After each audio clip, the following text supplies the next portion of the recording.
Тази вечер в новините ще видите. Американка забременя, докато гледа порнофилм на 3D. Майка на 11 деца от местната ромска махала заяви, че й липсва само водолея.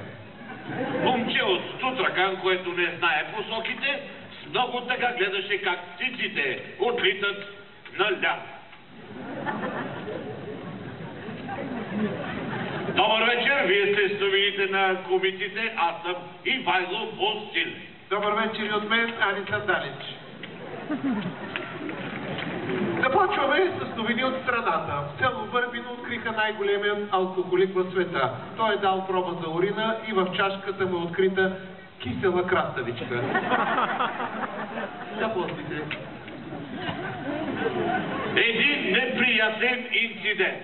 Бърза помощ пристигна момче с пирон в дупето. Според него, докато е траскал с пирон по скъп джип, ръката му сама се е отплеснала.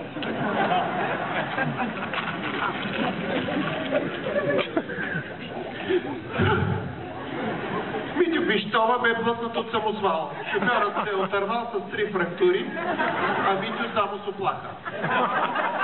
От Демографския център към Българската академия на науките установиха, че дебелите деца ги носят товарни щърки.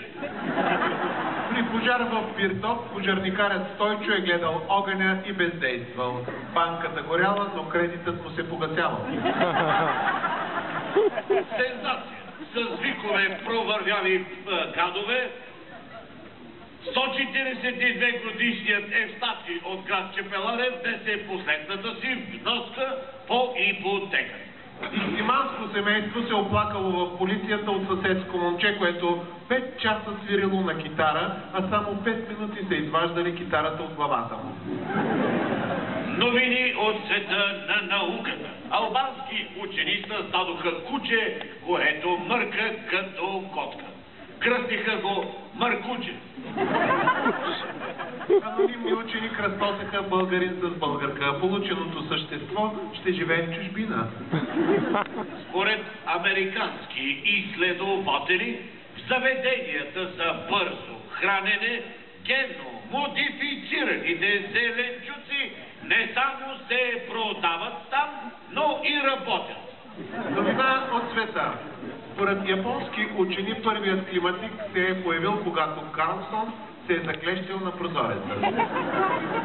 Козата на алкохолик от Украина отказа да ближе сол, преди да й дадат бутилка текила.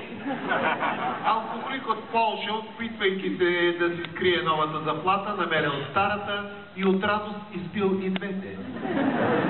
Коста Рика, зломаджия, склеротик, обрат своя апартамент за 3-ти път.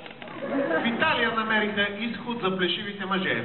Просто намазвате главата си с мед, мухите кацат, стоите така 3 дни, след което силно пляскате с ръце, мухите излитат и остават само кръчката. Здравни новини. Дългогодишно изследване показва, че хората, които подаряват на лекарите уиски и бомбони, живеят по-дълго. Министерството на здравеопазването предупреждава. Играта на дарт с увредено зрение може да увреди зрението на хората около вас. Спортни новини. На състезание по спортно ориентиране в Канада, българският състезател финишира последен, но за сметка на това с цяла кошница гъби манатарки. Нощи 3 неизвестни са нападнали Тервел Пулев и са му отнели 2 минути от времето. Това беше всичко от новините на комиците. От мен Ивайло Василев. Приятна вечер! Лека вечер!